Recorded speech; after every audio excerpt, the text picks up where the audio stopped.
Welcome back, everyone, to the NBA 2K25 expansion series with the Mexico City Aztecs. We're in the midst of year 4, but halfway through it, approaching the trade deadline, and there have been a lot of talks, a lot of discussion about Okoro, Naz Reid, Gary Trent, and Josh Green on whether or not we should trade those guys away for picks or see if they could be a part of this team's future.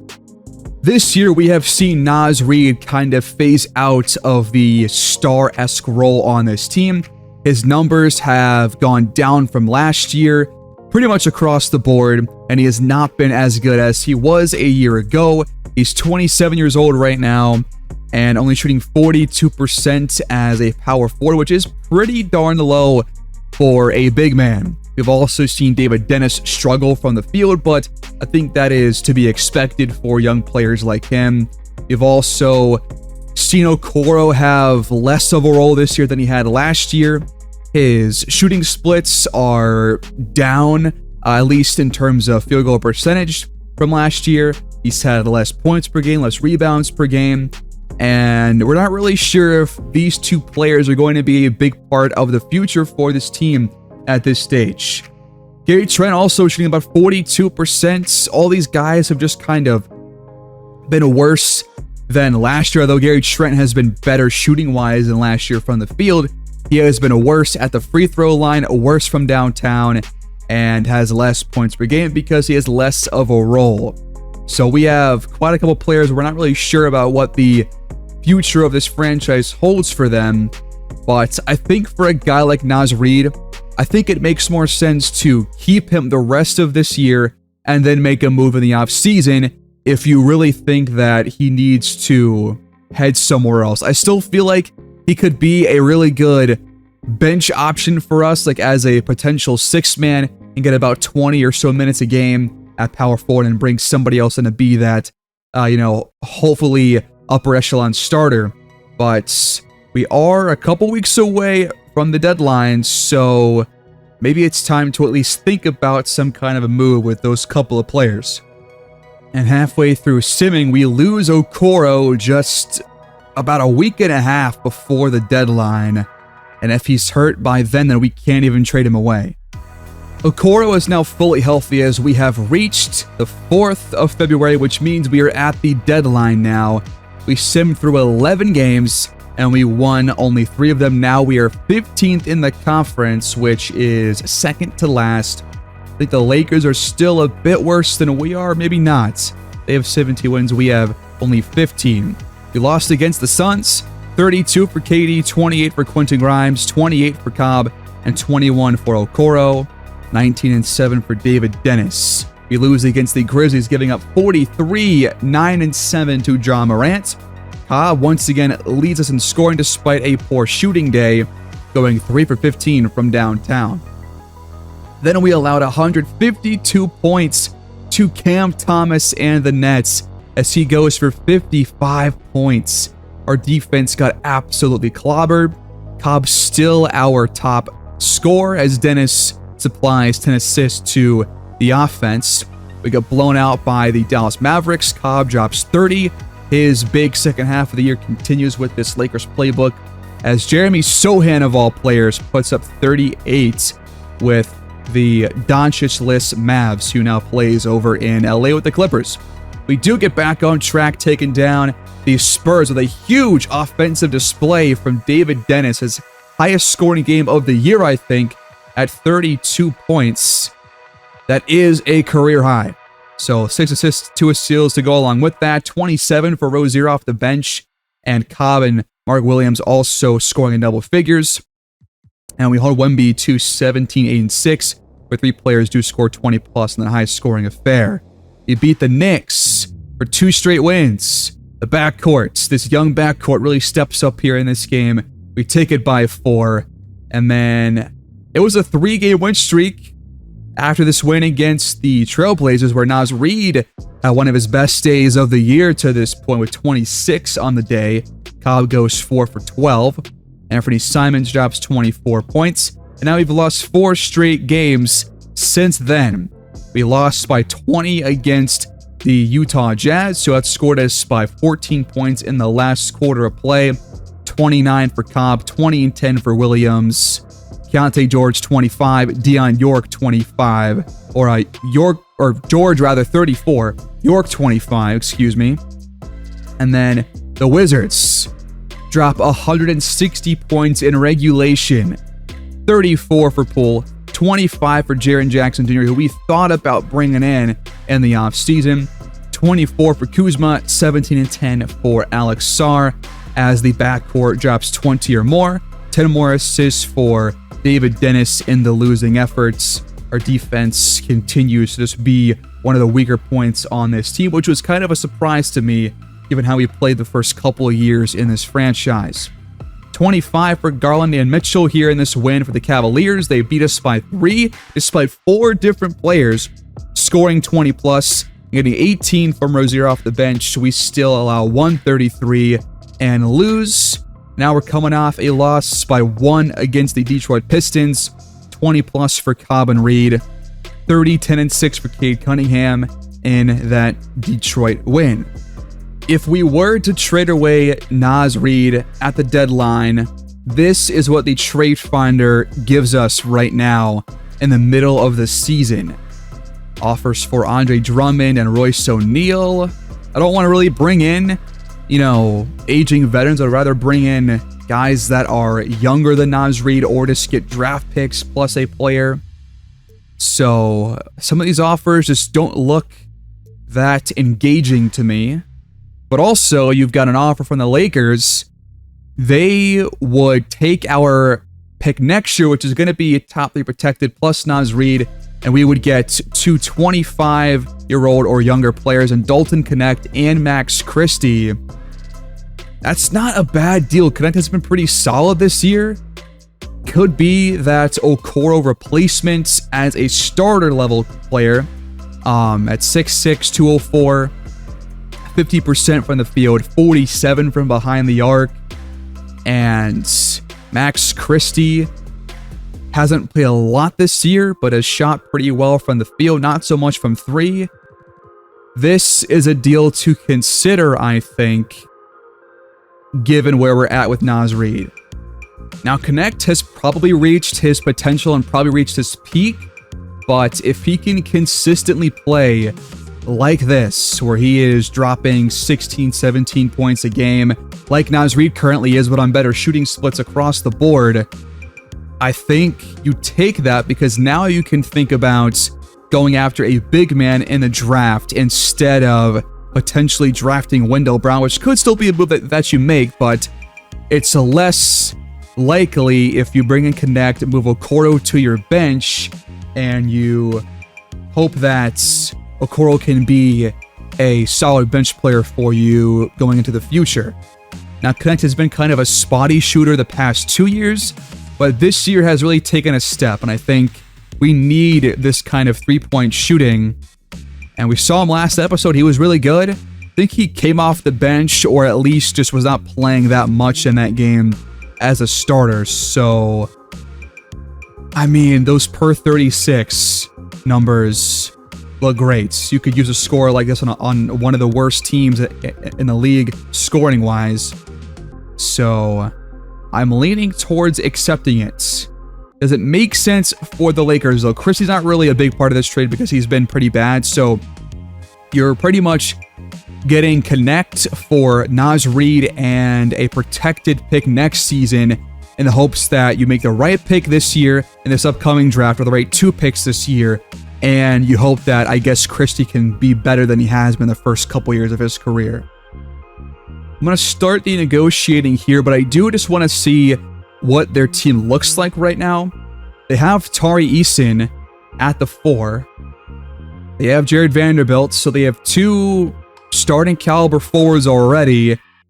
I don't know if it makes sense to bring in Naz Reid unless he's going to play center off the bench, which I think is the most likely scenario here, given that they only have AD at center on the team. I think this will end up making sense because Christie is also their 3rd stringer at shooting guard, so I think this will end up making sense. Reid will be their sixth man, and they'll probably move Moses Moody, who's only 24 years old, to the starting job at the 3. So I think this does make sense. Again, we are going to be coughing up our first-round pick for next year, but if we're bad once again, and we are in the top 3 of the lottery next year, then we get this pick back and lose our pick in the following year in 29 instead. So, again, it is sort of a gamble, but you're getting a player right now that is only 25 years old, a great shooter, and I think this does make sense for both teams. So we're going to make this deal. Naz Reid, a 2028 protected first-round pick from the Aztecs for Dalton Knecht and Max Christie. The deal is done. So now, in acquiring Knecht and Max Christie, I do want to get plenty of playing time for it, just 23 years old. Now, I think you think about moving on from Gary Trent, who has been pretty disappointing this year. 42% from the field, 6 points per game.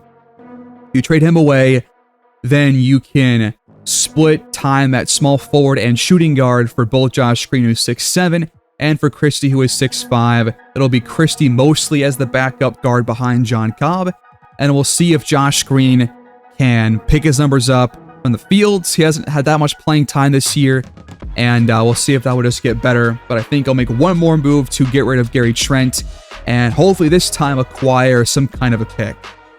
After looking through offers, there weren't any good offers for Gary Trent except for us to acquire 1 year of just, taking on some salary for Kyle Anderson, and then also getting a 2031 first-round pick from Phoenix, which we can use in a trade down the line, perhaps. So just kind of some extra, way down the line future draft capital. We cough up Trent and a second-round pick for next year's draft, and just get that first-round pick in a couple years.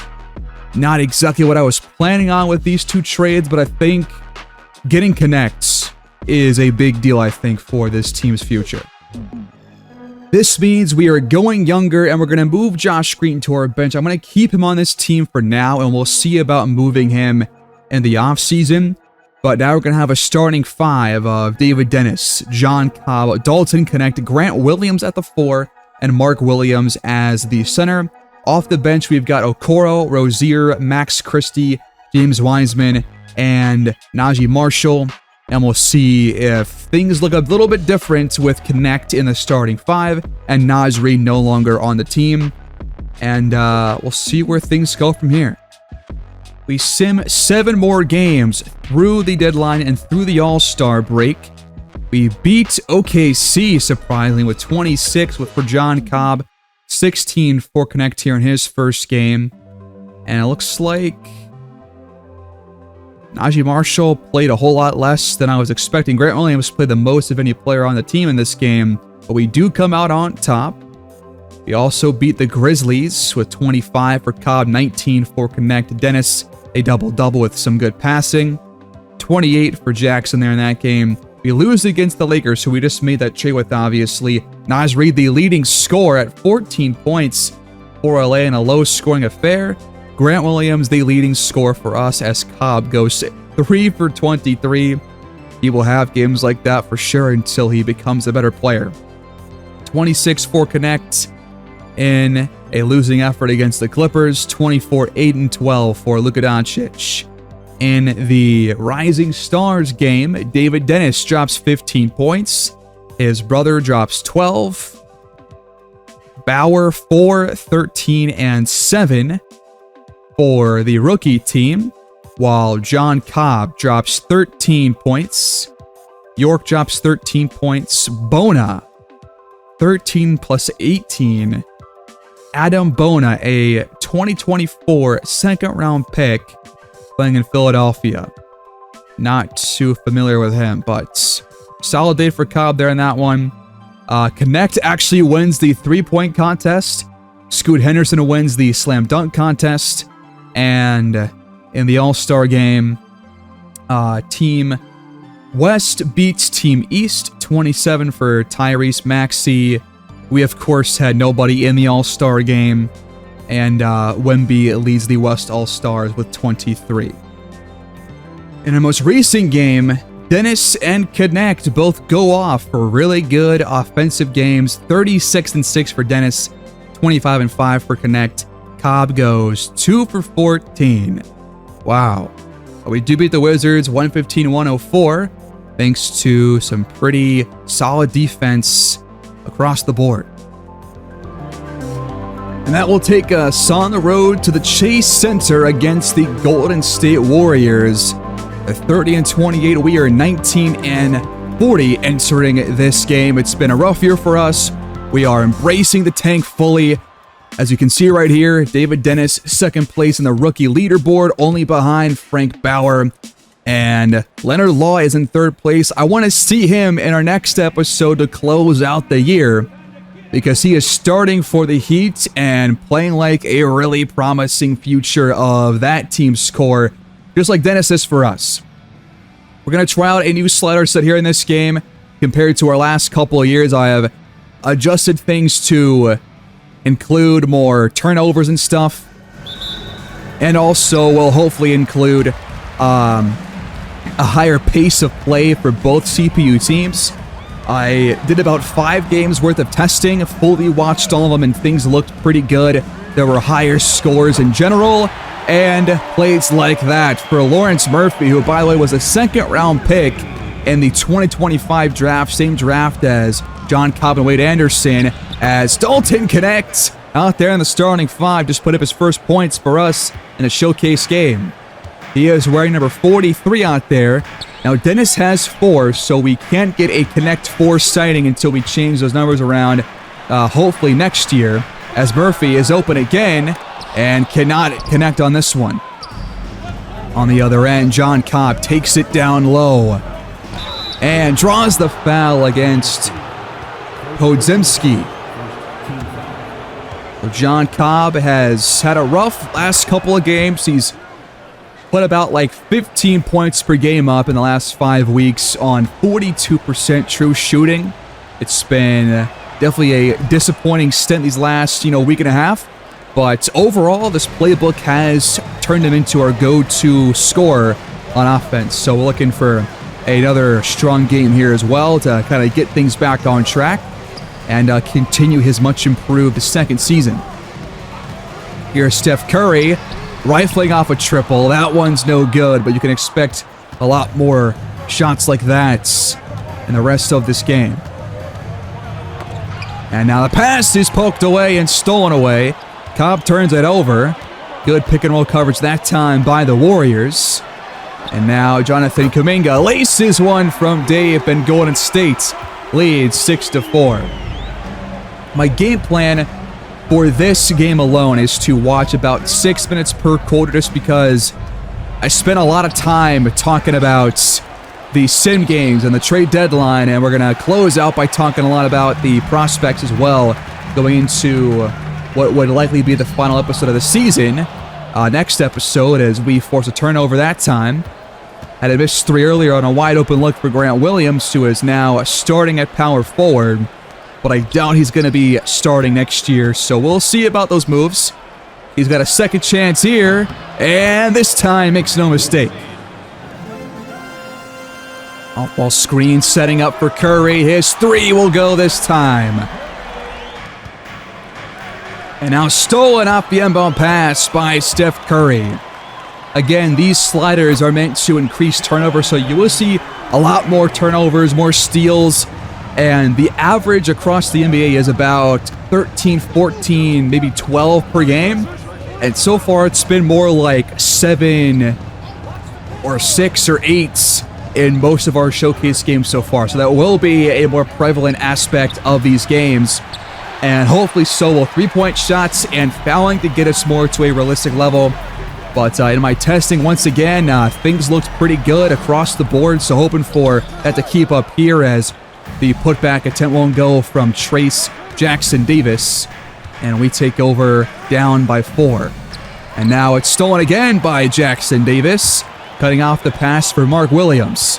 That's now 3 turnovers by John Cobb so far here in this game. see what things look like the rest of the way as the over-the-top feed gets to him, and now he draws a foul. That is the first against the Aztecs here in this one.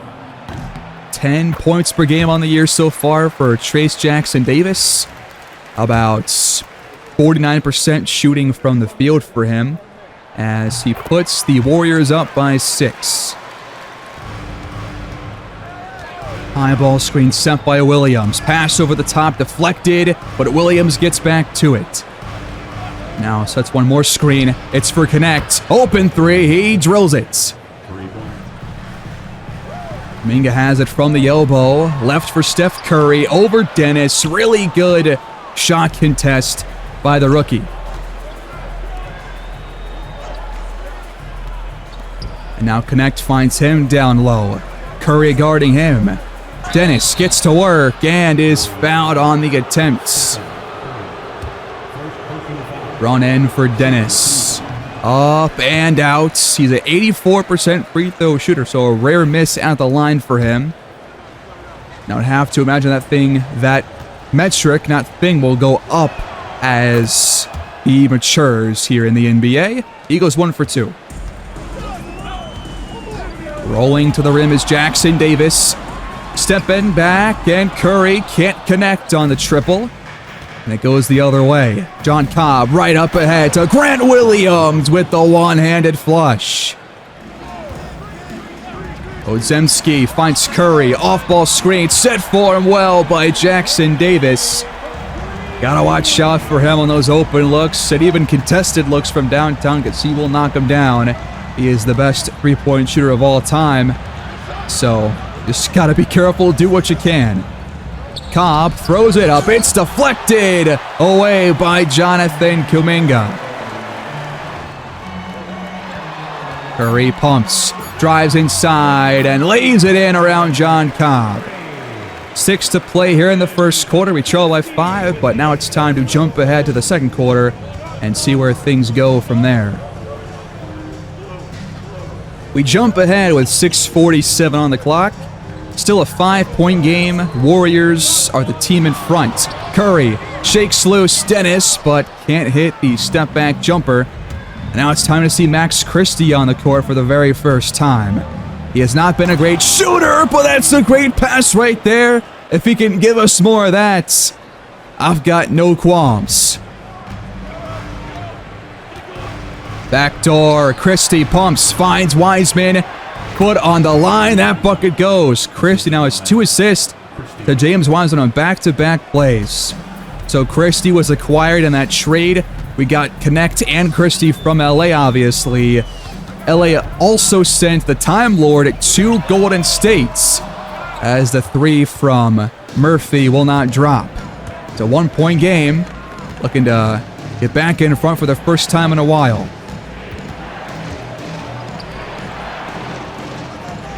Screen from Wiseman, connects, guarded by Curry, gets inside and is fouled. 3rd on Steph, 2nd on the Warriors here in the quarter. The front end from Connect is up and good. He has been worse at the line this year than his last year, but is still a relatively solid free throw shooter at over 70%. And he goes 2 for 2 here. Mexico City leads by 1. That's a tough shot for Kuminga. That shot's not going to go either. Good defense by Grant Williams. Screen sent by him now. He rolls inside, has a lane, and is fouled by Kuminga from behind.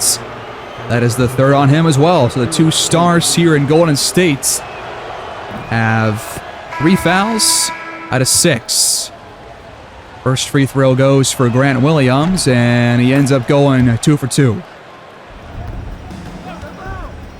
Time Lord hands it off to Podziemski, and he dribbles out of bounds. It's going to be a turnover.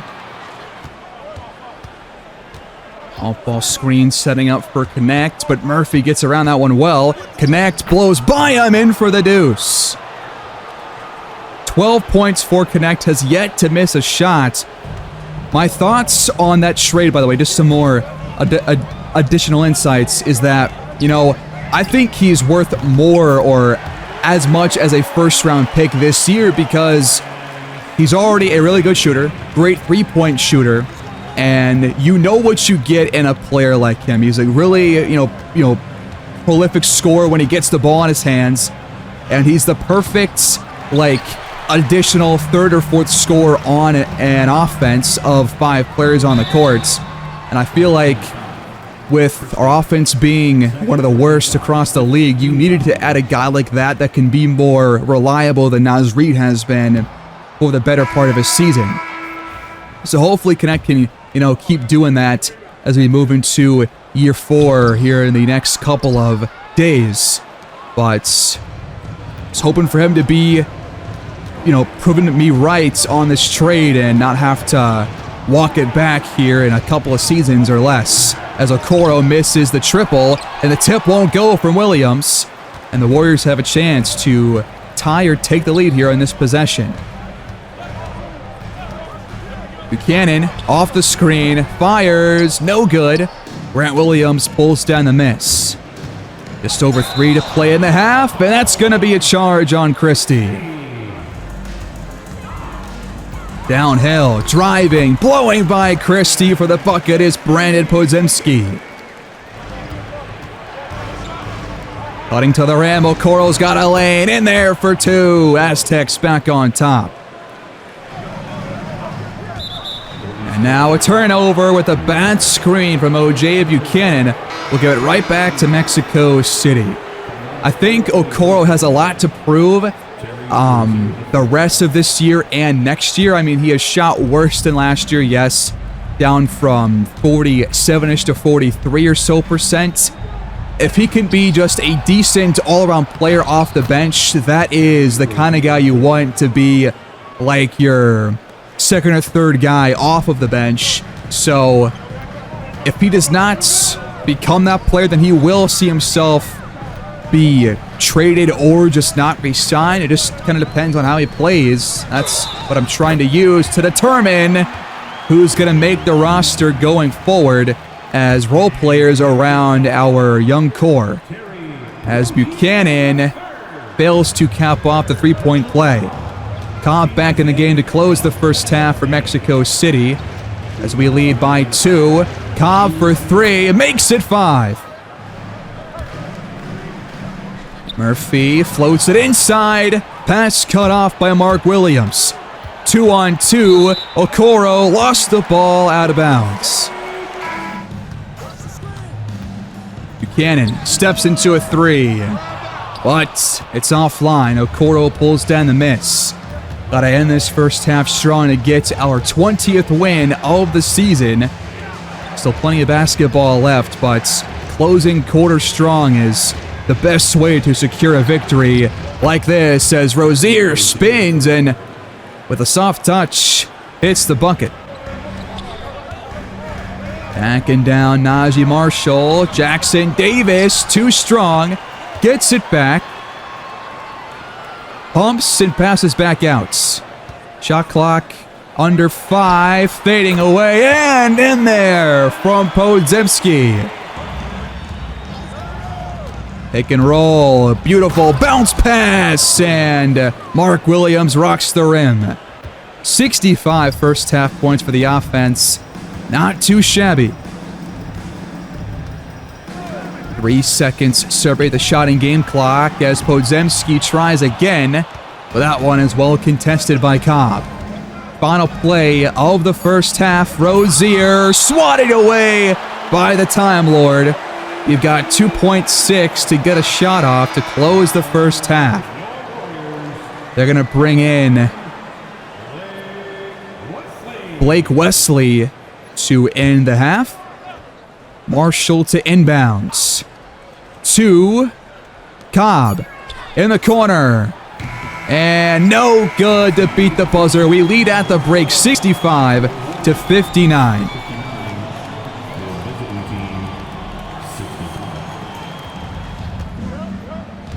The second half begins as Steph Curry leads all scorers with 23 in the first half. They shot 50%, we shot 57% as Grant Williams leaves it for Mark Williams inside. Now a screen for Connect. Right into a layup. Handing off to Williams out of the shot. The bucket won't go. He gets it back. Connect for three. No. Williams, another board, and it stays alive with the Aztecs. Cobb. Open look. No good. Tipped up. No good. 3 offensive rebounds, and we can't put the ball in the hoop. Going forward inside, Trace Jackson Davis has a mismatch and takes full advantage.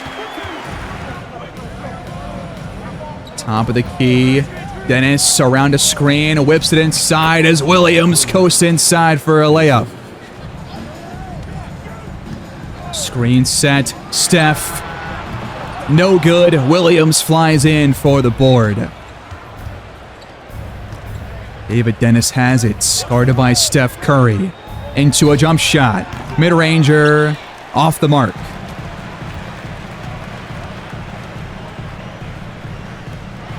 Open shot on the other end, and Podziemski will cut our lead in half. Assist goes to Steph. Connect, leaves it for Cobb. Catch and shoot, rattling in off the back iron. Pull up. Curry, off the mark. Once again, the rebound goes to Mark Williams. Really good boxing out here on both the offensive and defensive glass. Double screens now for David Dennis. Driving, and nearly got the and one. It's going to be 2 free throws instead, as he has drawn 4 fouls on Steph Curry now. His first of the half, but he will have to exit with those 4 fouls. Screen set, Podziemski lets it fly, but can't stick it. Another rebound to Mark Williams. He's got to have at least 10 already, man. He's got at least 5 in the quarter so far. Here's Connects with space, pulling up and absolutely draining it. Off-ball screen, setting up for Lawrence Murphy, the second-round pick. Can't get it to go.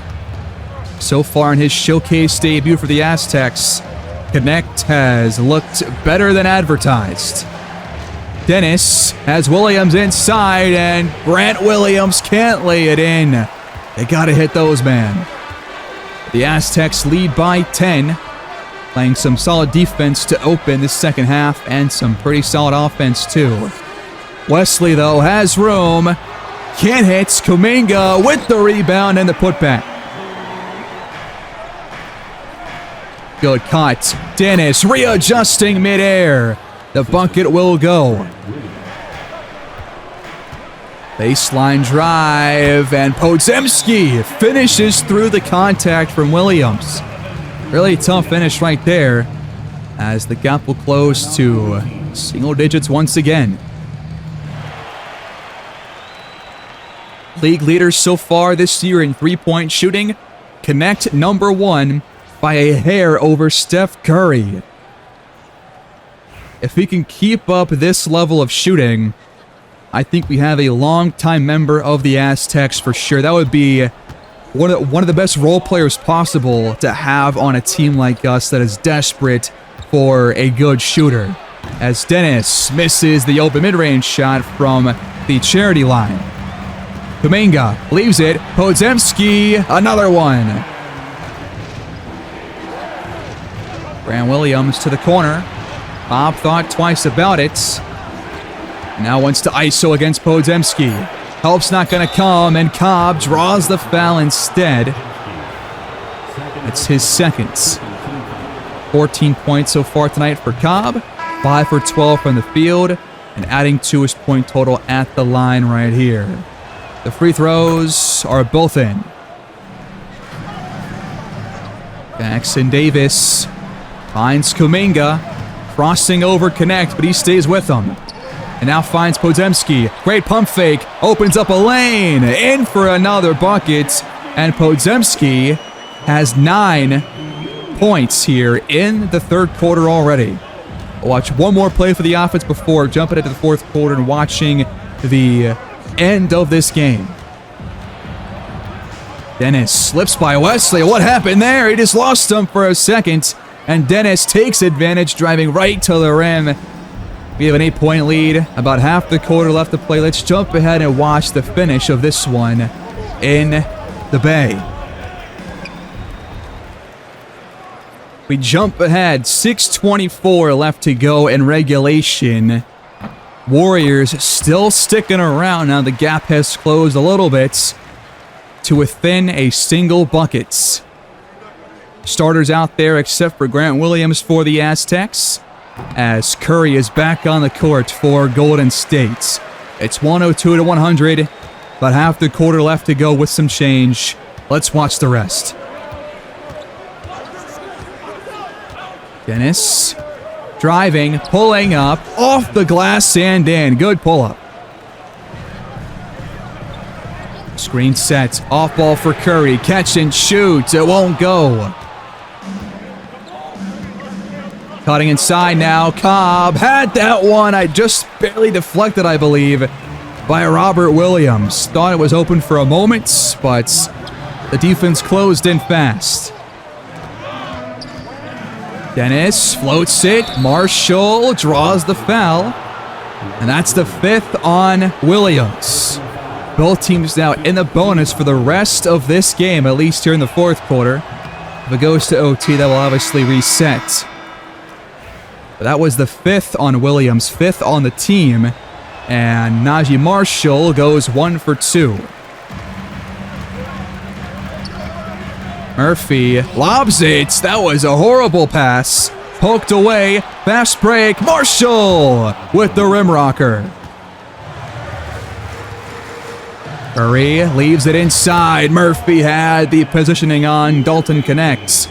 He's been solid so far. He's missed a couple of open looks, but has been a solid role player for them. Despite being like a 70 overall starter, he's definitely made a nice solid impact. Good pass. There's Cobb with room. The mid-range jumper won't go, but Williams follows it up with the tip. Curry to Jackson Davis. Got Williams up in the air. Back out, and Podziemski unable to connect. Screen sets. Connects. Downhill, and fouled at the rim by Murphy. Just his first. Connects. 1 free throw away from matching his per-game average on the year. About 17.1 per game at this stage, and now he's got just that. Backdoor, Jackson Davis. All over Mark Williams. Loaded. Cobb lays it in despite the shot contest from Podziemski, and the Aztecs lead blossoms to 9. Warriors running out of time here, under 3.5 to go. Good kick out. Kuminga lines it up and cashes in from deep. A big shot right there to cut our lead by a 3rd. Dennis right to the rim to Mark Williams. He's only got 8 points, but his rebounding in this game and his very efficient scoring has been a difference maker for this team. But now he gets beat, and Connect comes in for the stop, but it stays alive with Golden State. Here's Podziemski, right back to Kuminga, between 2 defenders, laying it in for 2. Oh, that's a bad pass by Cobb off the inbound play. Stolen by Curry. He tries to draw the charge, but nothing is called. And now it's down to 4. The door is open for the Warriors here at home. Dennis hands it off to Connect. Now back to Dennis in the corner. Grant Williams sets the pick. Dennis has room. Coasting inside. Back out. Open look. Counted for Grant Williams. David Dennis continues to facilitate for the offense. That was a fantastic pass. Can Golden State respond? Curry rifles off a three, but can't get it to go. It's been a relatively quiet second half for him scoring-wise after a 23-point barrage there in the first. Dennis has a lane. The bucket won't go, but he was fouled. That is the 5th on Curry. Front end will go for Dennis. Now he's got his per-game average with 15. And will surpass it with that second free throw. Our lead is back to 9 under 90 seconds left to go here in the fourth quarter. And Curry wants to get downhill. Isolation for Podziemski, spinning and finishing at the rim. Backdoor, Grant Williams cuts inside. Great feed there by Dalton Connect. Again, I do want to change his number before next year. I might change Dennis to a different number than 4 and give Connect the Connect 4 moniker, as Kuminga left it short, and the door might have closed on this Warriors comeback attempt. Connects for the dagger. Not gonna go. Warriors go fast, and Jackson Davis right down the middle of the courts. And that will do it here in the Bay. The Aztecs come out on top 122-115 over Golden State to earn our 20th win of the year. And the Warriors are now only one game over 500.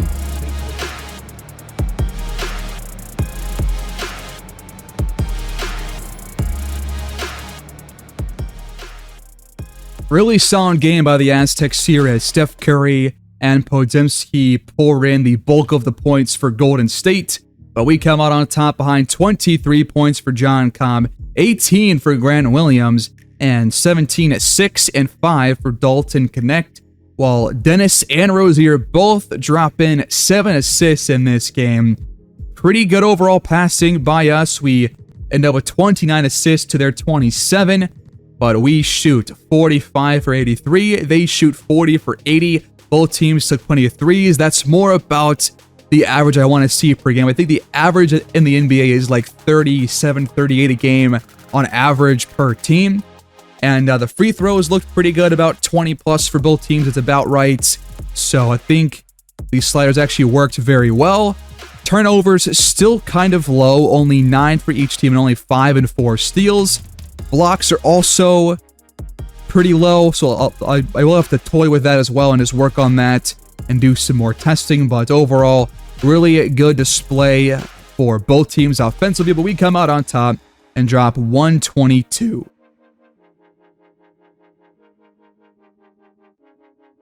Let's talk about some more prospects now, folks. We are embracing the tank.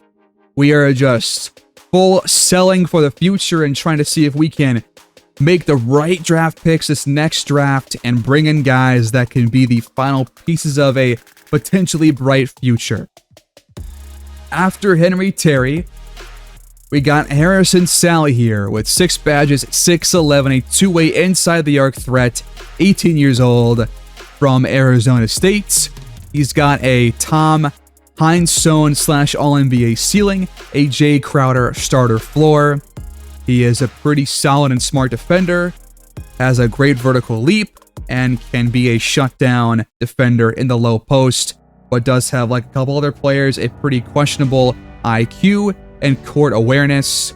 B- inside scoring, decent shooter but not great, and a really good post defender, good rebounder, great athletes, and has that All-NBA ceiling. So if you go center perhaps in the first, or with the first pick, Sally could maybe be there if you get lucky with that second first-round pick, and you could have a really nice future front court as well as your back court.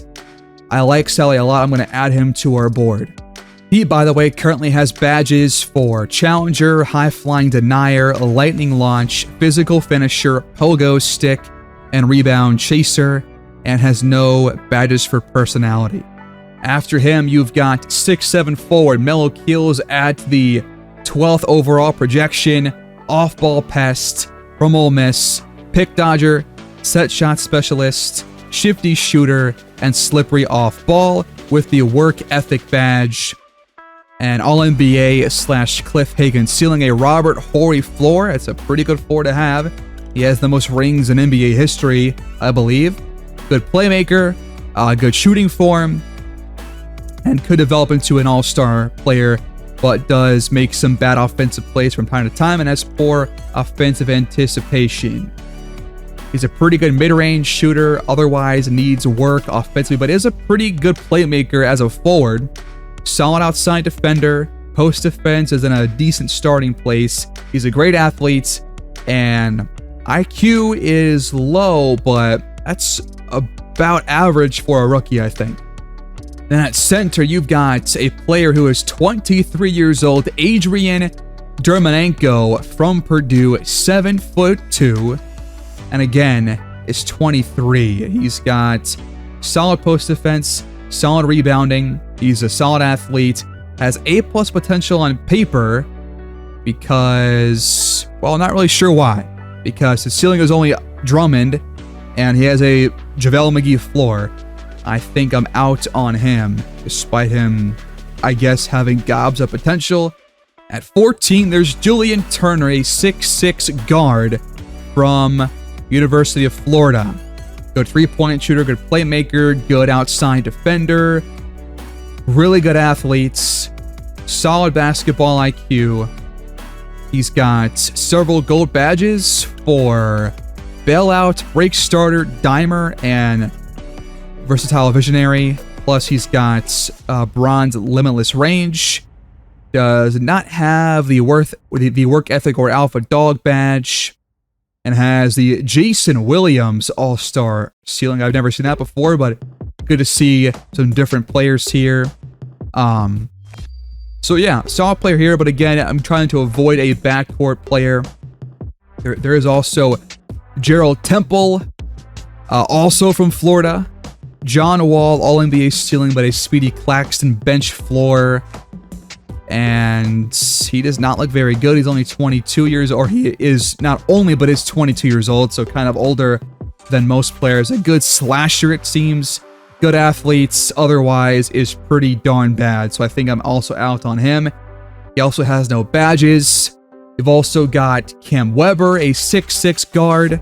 So things are kind of dropping off here in terms of the quality of player after the top 12 or 13 or so. But he does have a David Thompson Hall of Fame ceiling, a floor of Eddie Johnson. So another boom or bust kind of a player here. He is 21 years old. Can play the 2 or the 3. Has really good in-game dunks, outstanding finisher, good at taking contact on drives, pretty solid agility, but he's a poor passer and does not have the best scored vision. Really good inside score. Shooting, not great, but not terrible. Good athletes, and again, has really good potential. I will add him to our board just in case, but I'm probably not going to be drafting him. A lot of guards in the teens of this draft. There's Floyd Sampson next up. He's also 6'6", also can play the 2 or the 3 spot. He is younger at 19 years old, but is definitely a project player across the board. I doubt I draft a guy like him, especially because he has no badges or work ethic badge. So yeah, not a whole lot here to like about him despite the All-NBA ceiling.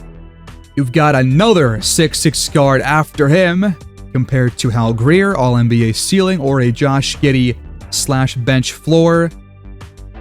Seems to be a pretty solid defender and a good offensive visionary, and has a good handle as well. So just a pretty good point guard, it seems, a good ball handler, and can shoot the ball pretty well, okay defender. And that's about all we know for now. Not sure about his badges across the board because we don't have them fully fleshed out. And then you've got Ralph Dunn down here, 6'11", 22 years old. No work ethic or alpha dog. Tyson Chandler ceiling. Yeah, these guys down here don't seem to be very good. The last guy we're going to look at here is Maxwell Lou.